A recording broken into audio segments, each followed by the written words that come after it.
Hi hello నమస్తే welcome to Suman TV. గడిచిన 10 రోజుల నుంచి ఎడతెరపు లేకుండా కురుస్తున్నటువంటి వర్షాలకు తిరుమలలో ఉన్నటువంటి 5 ప్రధాన డ్యాములు నిండు కుండలా మారాయని చెప్పుకోవచ్చు.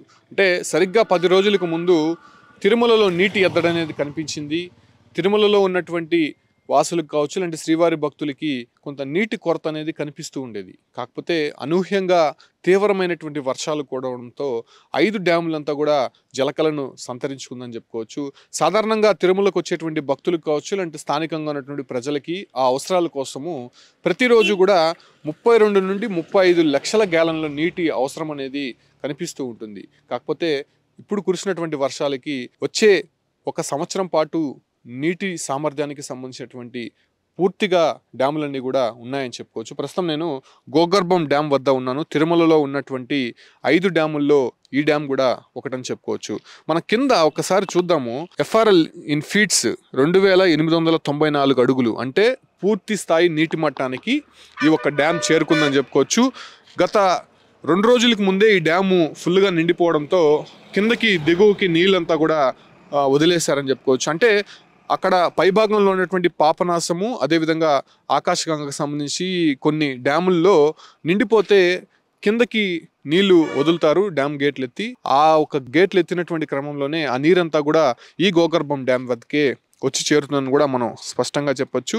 ప్రధానంగా తిరుమలలో భక్తుల దాహార్తిని, అదేవిధంగా స్థానికంగా ఉన్నటువంటి ప్రజల సంబంధించినటువంటి అవసరాలకు తీర్చడానికి 5 డ్యాములు ఉన్నాయి. అంటే పసుపుధార, కుమారధార, పాపనాశము, మనం చూస్తున్నటువంటి గోగర్భం డ్యాము, అదేవిధంగా ఆకాశగంగ. ఈ 5 డ్యాముల నుంచి వచ్చేటువంటి నీరునే పైన ఉన్నటువంటి అవసరాలకు కూడా ప్రతిరోజు వినియోగిస్తూ ఉంటారు. 10 రోజుల క్రితము నీటి ఎద్దడి తిరుమలలో ఉన్న కారణంగా అటు తెలుగు గంగ నుంచి నీటిని తిరుపతికి తరలించి అటు ద్వారా తిరుమలకి తీసుకొచ్చేటువంటి ప్రయత్నం అధికారులు చేపట్టారు. కాకపోతే ప్రస్తుతం తిరుమలలోనే ఉన్నటువంటి డ్యాములన్నీ కూడా వర్షాల కారణంగా పూర్తి స్థాయి నీటి మట్టానికి చేరుకోవడంతో ఆ ఒక్క ఆలోచనలు కూడా విరమించుకున్నారని చెప్పుకోవచ్చు. మనం ఒకసారి ఈ డ్యామ్ గేట్లను పరిశీలించే ప్రయత్నం చేస్తాము. డ్యామ్ గేట్లు ఇంకా ఎత్తాల్సినటువంటి అవసరం దగ్గర పడింది. దానికి సంబంధించి అధికారులంతా కూడా ఆలోచిస్తున్నారు. ఇప్పటికే పాపనాశంకి సంబంధించినటువంటి డ్యాములు పూర్తి స్థాయిలో పైకి ఎత్తి నీటిని కిందకి వదులుతున్నారు కాబట్టి ఖచ్చితంగా ఈ ఒక్క గేట్లు కూడా ఎత్తడానికి అధికారులు నిర్ణయం తీసుకున్నట్టయితే తెలుస్తోంది. అంటే ప్రతిరోజు తిరుమలకి 70 నుంచి 80 వేల మంది వస్తూ ఉంటారు. మరీ రద్దీ సమయాల్లో అయితే మాత్రం 1,00,000 మంది భక్తులు వస్తూనే ఉంటారు.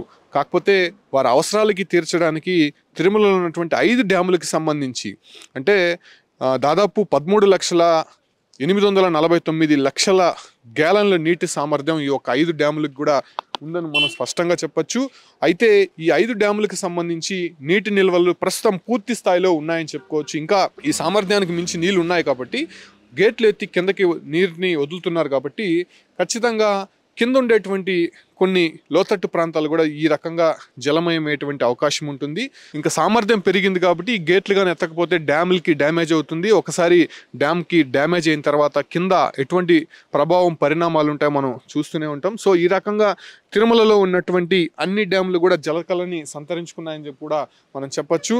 దాదాపు వచ్చేటువంటి 300కి పైగా రోజులకి సంబంధించినటువంటి నీటి నిల్వలు ప్రస్తుతం తిరుమలలో నిండు కుండలా ఉన్నాయని చెప్పుకోవచ్చు. 5 డ్యాముల్లో పూర్తి స్థాయి నీటి మట్టం చేరుకునింది.